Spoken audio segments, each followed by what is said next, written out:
So, as Colin said, my name's Penny, and I was diagnosed at the age of 14 and a half, which was in 1997, and I'm also the oldest of four girls. So I'm now 30, my sister Heather's 27, and my twin sisters are 23. So I was 7.5 when they were born. But before to working successfully, I'll talk a bit about how I got to working. So as a child, as you can tell from the photos, I liked playing doctors and nurses. That's me, and that's my little sister Heather when we were much smaller than we are now. And that's my dad with a lot more hair and also much darker hair. As an aside, I was in about grade 4 when one of my friends asked me, "Penny, is that your grandpa?" It turned out that it was actually my dad. He went white quite early. So I've always been interested in medicine, but in high school I couldn't really see myself or imagine myself as a doctor. And I was also worried about how I'd cope with the medicine course. So from year 10, I started going to the university open days. And it was actually at the first open day at Monash Uni, I heard a talk about the new course Bachelor of Biomedical Science. And after looking at Monash, Melbourne, RMIT and Swinburne, it ended up being that the very first course I ever heard talked about was my first preference. And I also add that I didn't consider La Trobe Uni at all in Bundoora, mainly because I live in Hampton and Bundoora was too far away for commuting every day from Hampton, and I wasn't ready to move out of home. I studied year 12 over 2 years, but I actually did 8 subjects over those 2 years. And from a work perspective, from year 9 onwards, I did a bit of babysitting at the very low rate of $5 an hour to start off with. And Mum was suggesting, "Oh, why don't you get a job in Coles or Safeway?" But anytime I did a little bit of shopping, probably just like your chewing gum and lollies or whatever, I always felt conscious about taking a while to find money in my purse and whatever, and I knew I didn't want to be a checkout chick. So on to uni, I got into my first preference of the Bachelor of Biomedical Science from 2002 to 2004. So what did I do work-wise while I was studying for 3 years? This was from when I was 19 until I was 22. Still babysitting, rates going up slightly, and I did some individual tutoring, so like one-on-one. Like I'd done a bit of help just of my classmates at school. I also was the student rep in 2nd and 3rd year, which was a contrast to school. So like I was accepted more for who I was at uni. And associated with the Aspergers syndrome, I was part of Monash University Ability Group, MUAG, in 2nd and 3rd year, and we created a book, a resource guide for students with a disability. And the eye-opener there was meeting people who are blind or hearing impaired or whatever. And Ross DeVent, who was blind and had a cane, he referred to poles about this high as castration poles. I'll never forget that line. And when I started biomedical science, I was more interested in how the body works. So that kind of is physiology. But helping out at the Monash Open Day in 2nd year uni, I was talking to Roger Evans, one of the physiology lecturers, during one of the lull spots, and I found out that I actually could do honours in epidemiology, which isn't the study of the skin like most people think. It's basically using statistics to model the rate of disease. And if you open up the Age website, any medical story you read in the Age or the Herald Sun or the Australian or whatever often has been done through epidemiology. So I did honours in the Department of Epidemiology and Preventive Medicine in 2005. And if you think DEPM is a rather long abbreviation, the name of my honours project was even longer because I was using a cardiac surgery database to look at the risk factors for deep external wound infection and hemorrhage, which was lots of statistical analysis. And at the end of third year, there was an announcement on whatever the name of the discussion board was back then. They've changed their name so many times I've lost track. One of the tutors had posted up about there being a job available for a minute taker for the Public Health Association of Australia. And I happened to see this post within minutes of it going up because it was exam study time. So I applied for that and was successful. And this job, although rather mundane, just attending meetings and writing up the minutes, was an excellent foot in the door because Public Health Association of Australia and also AEA, that's Australian Epidemiology Association, have got conferences. And I've gone to a few of the conferences now. But because for a while I was sending out oodles of emails, at the first couple of conferences I went to, when someone saw my name tag, "Oh, you're Penny, the one who sends out all those emails." So, of course, my emailing had got me known even before they put the face to the name. And I also was the Ride to Work Day coordinator for several years because I enjoy cycling, although injury has prevented me from doing much last summer. And this enabled me to, of course, get recognised at work as the cycling girl. So the other day at work, I was just on my way to the ladies mid-afternoon when Sabina caught me, that's the receptionist, and said, "Oh, Penny, can you come and talk to this new guy? He wants to know where the bike shed and the bike key, etc. is." So it is useful to be recognised, and I now don't coordinate Right to Work Day, but just yesterday I got an email from a colleague, "Penny, what's happening with the breakfast?" An email went around by someone else later in the day, luckily. And after doing my honours, I found that I really liked numbers, as the previous two speakers have already said. So I decided to do a Masters of Biostatistics. That's a 3-year course part-time, but you'll see that it took me 4 years. That's basically because my work project placement went pear-shaped. And while I was studying, I became an online tutor initially and then eventually on campus in epidemiology and biostatistics, which was just filling timesheets. And that led me to trouble in 2007 in my second year. Basically, this is when there were paper timesheets and you had to fill in the paper timesheet, and I could never remember my staff number.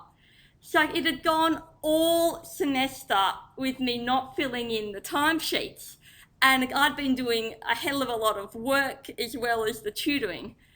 And some of the graphs I produced are actually still in the module notes today. So basically it got to at the end of semester, I put in all of my timesheets at once and all hell broke loose. So I ended up not getting paid for all of the extra hours I'd put in, which kind of threw me for a while. But I guess you could say that that experience has helped me now, because I am now the coordinator of 9 other tutors. You should see the spreadsheet I have got to keep track of everyone's timesheets. And just last week, we had one tutor who tutors in a few different subjects, easy enough to do on the electronic timesheets. When she was putting in her 2 hours of repeat tutoring, she put in the wrong code. Easy mistake. When I went to approve the timesheet, I noticed that it wasn't there. So about 9:30, 10 o'clock on Thursday night, sent her a text message saying, what's happened here? Only problem was that the other coordinator actually had approved it without checking. So it's created a little bit of a drama, but luckily this afternoon it was sorted out with many emails to HR on everyone's part. And also at the beginning of 2008, I worked in Sydney for 2 months on the Gadiga project, and I scribbled down a note there to mention that that particular job was in Sydney, and I was living at my mum's cousin's place in Waverton, which is North Sydney, and the job was in Liverpool, so we're talking like 1.5 hours on the train each way. But the interview was actually done over the phone, so that was a little bit challenging, because in an interview situation, you can tell when someone's about to start speaking. But over the phone, sometimes I'd begin to speak and they'd begin to speak at the same time, which was a little bit awkward. So on to looking for work, because I submitted my master's report just before Christmas at the end of 2009. And I was completely overstudied by this point, because I'd been studying for 8 years straight, and because of my project going pear-shaped, the previous Christmas I basically worked through. So it was quite good that I submitted just before Christmas. Anyone who works in academia will know that there is 2 weeks off and you get paid for it over the break. So there was no point to start looking until middle of January 2010. I found writing cover letters and addressing the selection criteria really hard, because I felt like I was boasting even when I was just stating what I could do. From the few job applications I put in, I was invited to one interview, but it turned out that that interview at Deakin was actually to do with organising a database, not actually doing data analysis or statistics. As I said before, I'd done lots of tutoring when I was doing my master's, and in early March I started tutoring again. And you might see the social media Facebook mentioned on the slide. That's actually because they were a tutor short for epidemiology, and all at once people were trying to contact me. They tried email, they tried ringing me, but it was actually one of my friends' private messages through Facebook saying, Penny, you need to contact us, we desperately need a tutor. It was actually Facebook that reached me first, because if you're killing time, what are you checking? Facebook. And at the end of March, I was directly emailed and approached about, we've got a position available for you, which was survival analysis, which was what I'd studied in my master's. And I was asked, are you available? And this particular job, it was actually through my tutoring contacts from 2009 that got this job. And I've been working in the Women's Health Research Program at Monash Uni for nearly 3.5 years. And also in this time, this is a rather uncharming photo of me blurting at my best friend Claire Hope's wedding, because Mango, her eldest son, was 17 months old at the wedding. So how do you get a toddler to smile for the photos? You need Auntie Penny to make herself look a bit silly. And as for as for interview attire, at this interview, which was a one-on-one with the boss of Women's Health, I dressed up into smart casual clothes, but I had a bit of a giggle when the person interviewing me, mid-moving offices or packing to get ready to move offices, was wearing a sleeveless cycling jersey, bike nicks and sneakers. So, needless to say, like at the moment I'm wearing my black shoes, but quite often I will stay in my bright fluorescent pink sneakers all day at work because that's more comfortable. When I'm tutoring, I do actually wear my black shoes like now. So, on to work in general. When I started in 2010, I was a research assistant with teaching sessional timesheets put on the top. Then at the beginning of 2011, I was a research assistant with a 0.1 teaching role, which meant that I was half a day teaching. And as of July this year, my role has been changed to be teaching and research, and I'm now what's officially known as an assistant lecturer. Because I'm doing the Graduate Certificate of Academic Practice one subject at a time, I also made the decision as a coping strategy halfway through the year, rather than working 5 days a week, to work 4 days. When I was seeing my psych last Thursday, she asked me, how's your day off going, Penny? Well, 3 days a week research for data analysis of various descriptions, 1 day a week teaching, whether it be tutoring or lecturing, and 1 day off, well, it's currently being used for study. Or last week it was used to attend a rather interesting day of Melbourne's Festival of Ideas. So I had trouble thinking about strengths and weaknesses.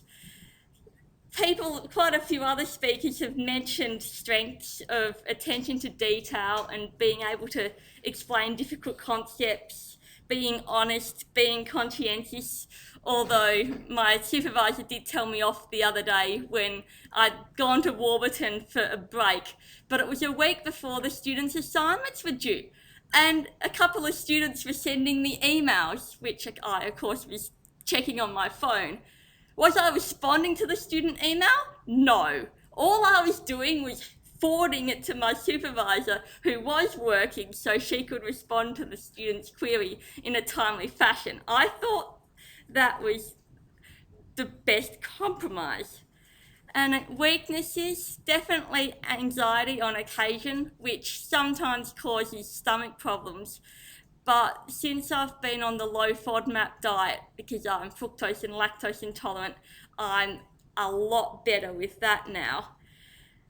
I'm not very assertive at telling colleagues who've come over for a chat to go away. I'm trying to work on XYZ because it should have been done yesterday, or these reviewers' comments we got last week and they're due tomorrow.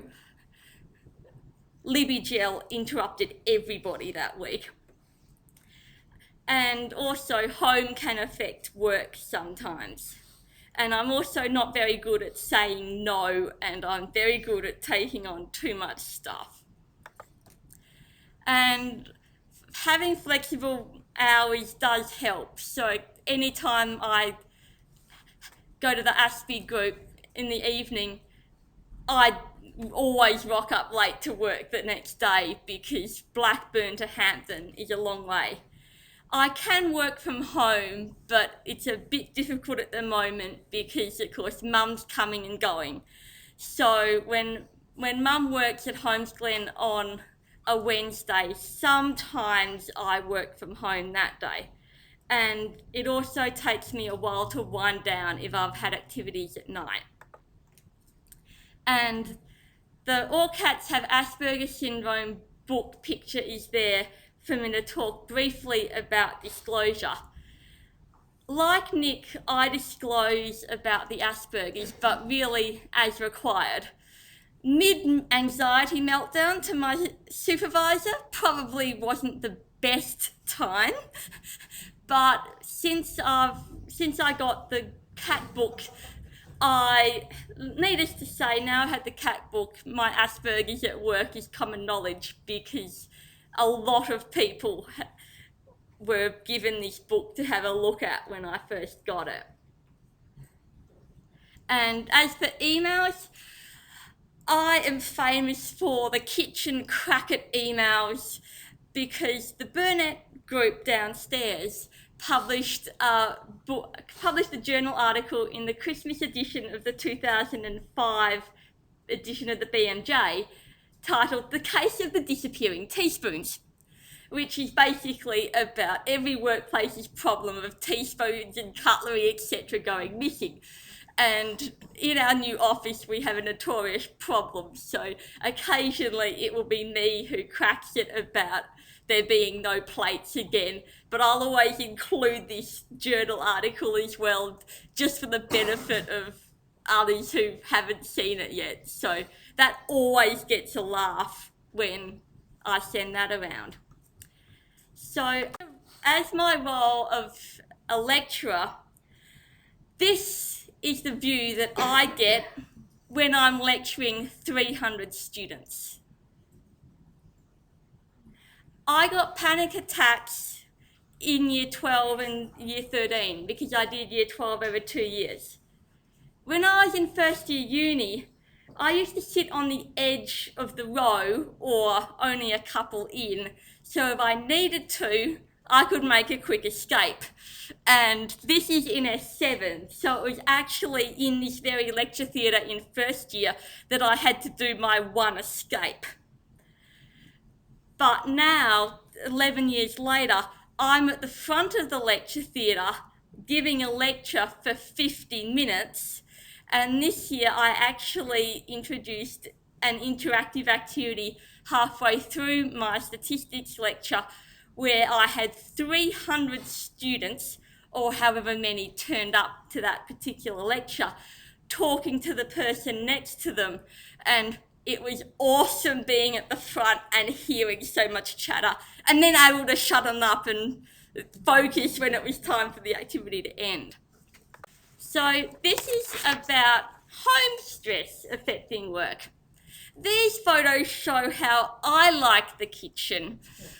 Basically, small amounts of washing up. So I washed up my breakfast stuff before leaving for work this morning. This is what greeted me after a beautiful 3-day holiday over the Anzac Day weekend. So I was lovely and relaxed as I walked in the door, and then of course I saw this mess, so the stress went through the roof. And needless to say, sometimes when Mum and Dad go on holiday, my supervisor has had to calm me down halfway through Mum and Dad being away when I'm beside myself with tiredness and frustration. Others mentioned about the open plan. For the benefit of people who don't know what an open plan looks like, I got one of my work colleagues to take some photos on Monday. So as you can see, very open environment. The Postgrad office is here. At this time of year, they're constantly on the phone having to field inquiries from students because it's time for enrolments and expressions of interest for next year. There's interruptions from others. That's another view.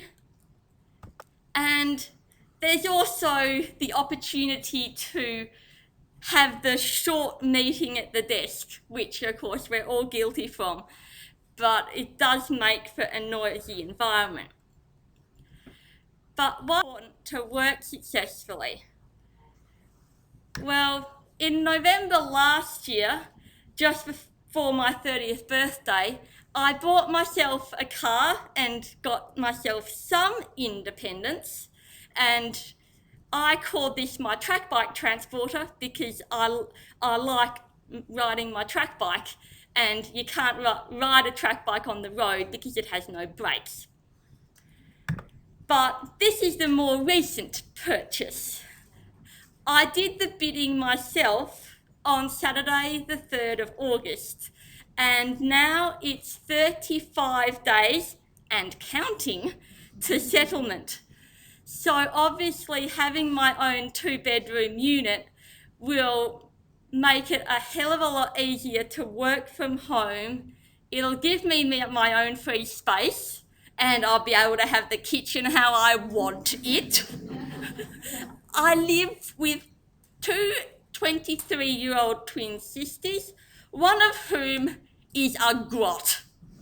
It's the only way to describe it. And I also do quite a bit of teaching, and when I do have to go to Clayton in the afternoon, it'll be easier for me to work from home in the morning and then go to Clayton in the afternoon. And I'm also doing a little bit of recording of lectures. So you'll see this recording thing here, and that's because a couple of my work colleagues wanted me to do a practice, but I didn't have time. So I said, I'll record the lecture. So if Lyndall wants me to put this presentation up onto YouTube, I will be able to. And I have experimented with different types of videos, and the laptop has got an inbuilt microphone, which makes it very easy to do that. My advice to others, especially the younger ones in the audience, know your strengths and work to them, and follow your interests. And work should be enjoyable, but also follow your nose and take up opportunities as they arise. Because if someone had told me in year 12 when I was having panic attacks that I would be lecturing, I would have thought, hell, no way. Now, and one of the things that we were discussing a few meetings ago was, where do you see yourself in 5 years' time? And my supervisor and I had this discussion last year because we were making the decision, do I go down the route of a PhD or do I go down the path of GCAP, which is 4 subjects to do with teaching. And basically, if I wanted to lead a research group, I'd have to do a PhD. But I'm more interested in the teaching side of things, and I can see myself eventually coordinating a subject, even if it's in tandem. So doing the GCAP is most suitable for me. But also about the ICANN network, because Chris Varney now has arrived. So these are the 3 people who attended the Monash lunch last time: Chris Varney, myself, who then was a little bit late to the tutoring meeting, and James. So we're a network of students with Aspergers who support each other to achieve personal goals, and we aim to drive a rethink among young people and the community away from I can't to I can. So I, a couple of days ago, set up a Twitter account.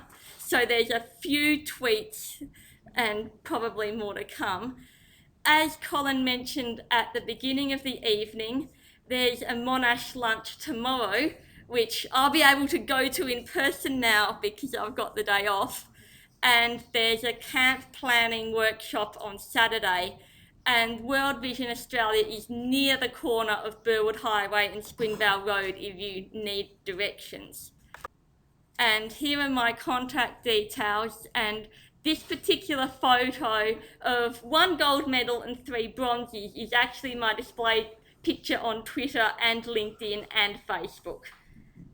So, thank you.